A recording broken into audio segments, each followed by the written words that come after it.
emotion of the contest. You know, you come out with so much fire and passion. Also, you get a little bit winded after that adrenaline rush subsides. Dower will shoot a three. Not that time. Mitchell Young grabs the defensive board. Three-point lead for Gonzaga. Dellavedova back to Young, who's one of the few players on St. Mary's team who will not shoot from the outside. Young fouled going to the basket. And they do call it, I believe, a shooting foul. They're going to give him 2 looks, and you mentioned Mitchell Young. Part of that Aussie connection to the St. Mary's Gaels. And Mitchell Young's one of those guys that provided a great deal of energy and spark a year ago off the bench, but he's really kind of taken a step back this year as far as his overall production goes and his minutes trying to fight his way back into the rotation. Kevin Pangos goes to the bench, the star freshman point guard with 2 early fouls, so that's a big story. David Stockton is in for the Bulldogs. Young makes both of his free throws. 1-point lead for Gonzaga. Stockton, not the same kind of scorer that Kevin Pangos is, but the redshirt sophomore has a great feel for the game, as you would imagine with his bloodlines. Excellent passer at the point guard spot. Gary Bell, lob over the top, and a push or a hold from behind against Walker, trying to play defense down low. And that was exactly what they talked about at shoot-around today. Ray Giacoletti, working with the interior presence, talked about pinning and sealing and pushing up the lane. And they felt that they could create the opportunity to throw over the top. And Sam Dower adhering to the message that his coach was delivering at shoot-around. Good pass from Harris, and Kaita misses the shot, but he'll go to the free throw line.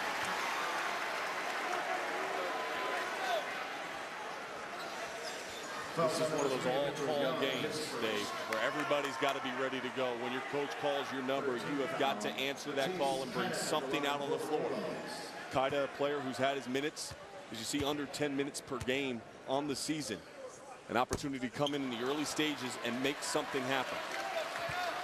Matisse Kaita, sophomore, native of France. Very international roster here in Spokane with Gonzaga. Mark Few looking on from the Zags bench. Kaita misses both free throws. He'll be matched up here with Dellavedova. Steindl goes right by Stockton, but then throws a bad pass. Stockton's bounce pass. Difficult look. He scrambles after the loose ball, and then it's stolen away by Dellavedova. On the break, Dellavedova. The shooter holds. No good on the three.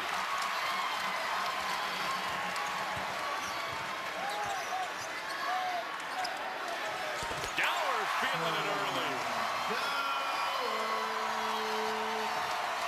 Dower 3 for 4 from the field, 6 points, and you see why it's so difficult to stop, because when he catches the ball, it's out of his hands just as quickly as it touches him. Now reach-in foul against Kaita. That'll send us to a timeout. 3-point lead for Gonzaga as these two teams show us their colors on rivalry week. A chilly night in downtown Spokane. 3-point lead here. Gonzaga over St. Mary's in the early going. Part of ESPN's rivalry week. Tomorrow night, Friday night doubleheader on ESPN. In the NBA, the Lakers are at the Garden. I'll get a first-hand look at Linsanity, Jeremy Lin and the Knicks, and then the Thunder and the Jazz at 10:30 Eastern. Friday night on the NBA. I remember watching Jeremy Lin when he was in high school at Palo Alto High School in Northern California, taking on Mater Dei in the state championship game in Sacramento.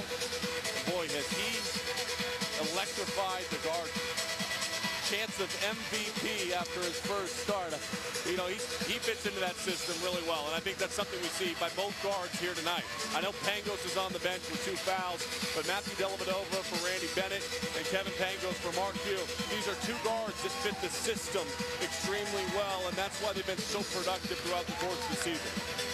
Jeremy Lin played his college ball at Harvard. He could have fit in beautifully in either of these basketball programs. St. Mary's and Gonzaga. Out of the timeout, Gaels ball, down by 3. Stephen Holt, maybe the most improved player this year in the West Coast Conference. Now Young goes to his left hand, just couldn't finish, and there's Dower for the rebound. But a turnover, Stockton threw it to Bell, and I don't think Gary Bell was looking. You got to have that awareness. Non-verbal contact, you got to make sure when you pass the ball to the floor that you can see them, and that they make the eye contact and understand that you're passing to them, and that one right behind Bell. David Stockton's father, John Stockton, maybe the all-time best at what you're talking about during his Hall of Fame NBA career. A loyal Gonzaga supporter and an alum. Here tonight, as he always is. Young, active, and he hits that shot.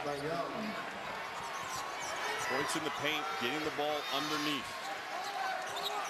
So important to both teams' success. We talk so much about their offense and their ability to get out in transition, the perimeter shooters, but that is all a byproduct of their ability to score inside. Here's Bell. Shot clock at 18. Kaita along the baseline, came up way short. Steindl has almost unlimited range. Gonzaga has to guard him way out beyond the three-point line. Gives it up to his fellow Australia native, Matthew Dellavedova. Cousy Award finalist Dellavedova, one of the top point guards in the country. Dishes down low to Waldo. And Waldo gets the points, but it's really Dellavedova. His savviness, his ability to create off the re-screen action up top and read the defense.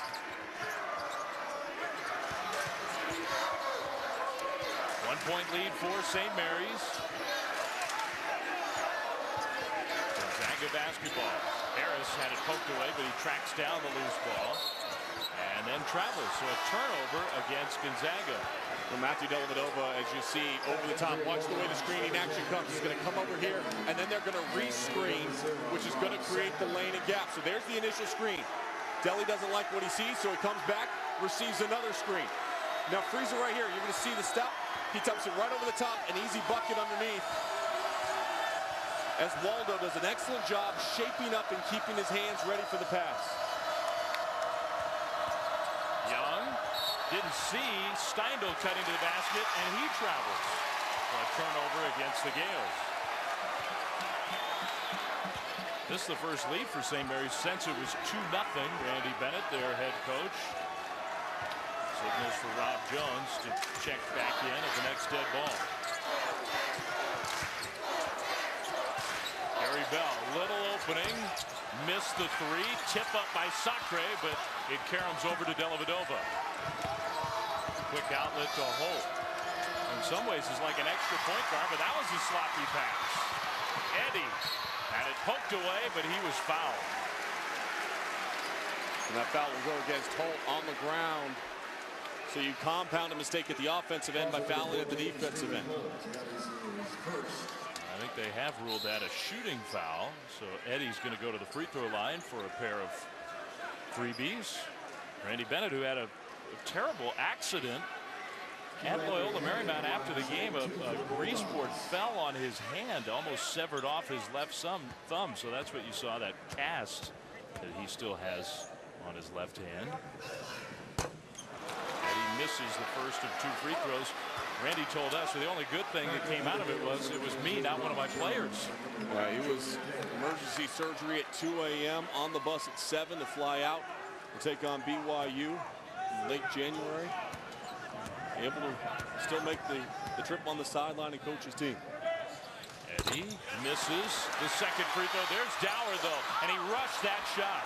Didn't have to do it. Ended up missing it. Usually Sam is so good coming down and gathering himself and then going back up. Here's a sophomore, Jordan Page. He can get hot from the outside. Jones finds Steindl, the quick catch and shoot. Not this time for 3. Dellavedova pulls the trigger. He hits the 3. That is where they're at their most dangerous. When you're scrambling defensively, tip outs, guys get their hands on the ball. It doesn't matter where he is on the floor. NBA range, Matthew Dellavedova can knock it down. Stockton in the corner, looking to get it down low to Dower. Faces against Jones, hits the jumper. How pretty is that? Big Sam Dower, versatility, mid-range, three-point looks, underneath, back to the basket. I've said it before, but he's going to be a conference MVP before he's done here in Spokane. Only a sophomore for Mark Few's team. Page found Jones. Way too strong on his 3 attempt. He continues to struggle from the outside. I think if you're Rob Jones, don't force it. Dower. Quick shot. Steindl saves it in. And I don't think that was the look that Mark Few was hoping for from Dower. We'll see if Jones tries to attack here. He swings it around to Jordan Page. Page with a whistle that nobody here in the building could hear it so loud. Page draws the foul. Well, you look to your leader to step up on the road. You're trying to fight back into a game after somewhat of a sluggish start. You look for Matthew Dellavedova. His ability to distribute the basketball and find his teammates makes him a Cousy Award finalist.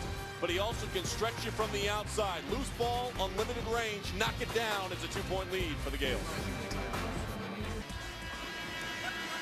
All right, thanks for that update. Of course, we're here. It's the game of the night in the WCC in Spokane. If the West Coast Conference tournament started tonight, St. Mary's and Gonzaga, these two teams would have the double bye into the semifinals, but both BYU and Loyola Marymount, those 3-4 seeds right now, Sean, formidable teams. Very dangerous team. Loyola Marymount has won on the road against BYU.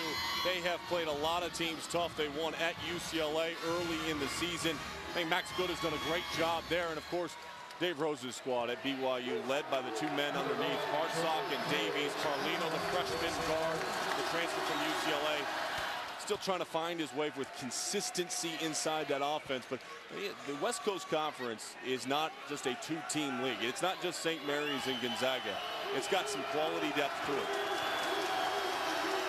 Show that depth off in Las Vegas. Jordan Page, best free throw shooter in the league, makes just 1 of 2. Kevin Pangos back in with his 2 fouls. Promises to be a heck of a postseason tournament for the WCC. Pangos down low to Sacre, and a flop by Waldo. He'll get charged with the blocking foul. Good job by this officiating crew, and that's something we've seen all season long. We've seen a lot of guys just coach themselves into position. Watch the battle underneath between double zeros, and as he steps back, Waldo just immediately folds, and Robert Sacre able to draw the foul on Waldo underneath. Waldo's 2nd foul, and that's not good news for St. Mary's. 8 points. He's been very productive, but he'll go to the bench for a breather, and we'll see if he does make it back in here in the first half. Ken Walker in for the Gaels. St. Mary's has a little more depth this year down low than they've had in the past couple of seasons. They've got great size, but the problem with the guys they bring off the bench, and Kenton Walker is a good defensive player, but he doesn't score, and he doesn't have the soft hands that Waldo does around the rim. Harris finds Eddie. Misses a 3. Harris gets his hand on the ball, and eventually it goes to Gary Bell. Here's Pangos. His 3 is good.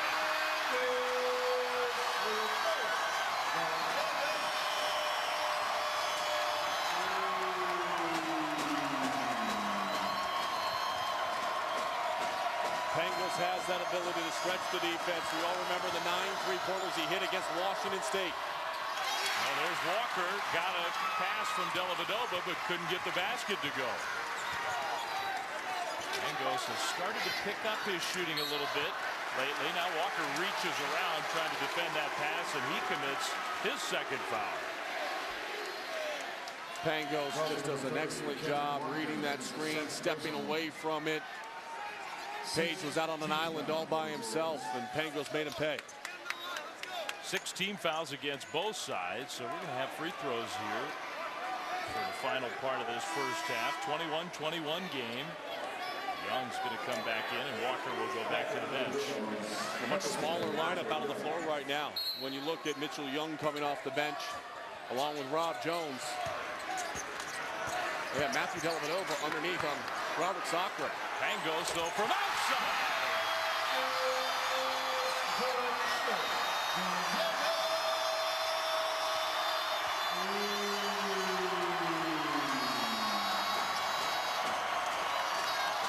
Gets going from the outside, it's going to be awfully difficult to get a win. for St. Mary's. Jones trying to find some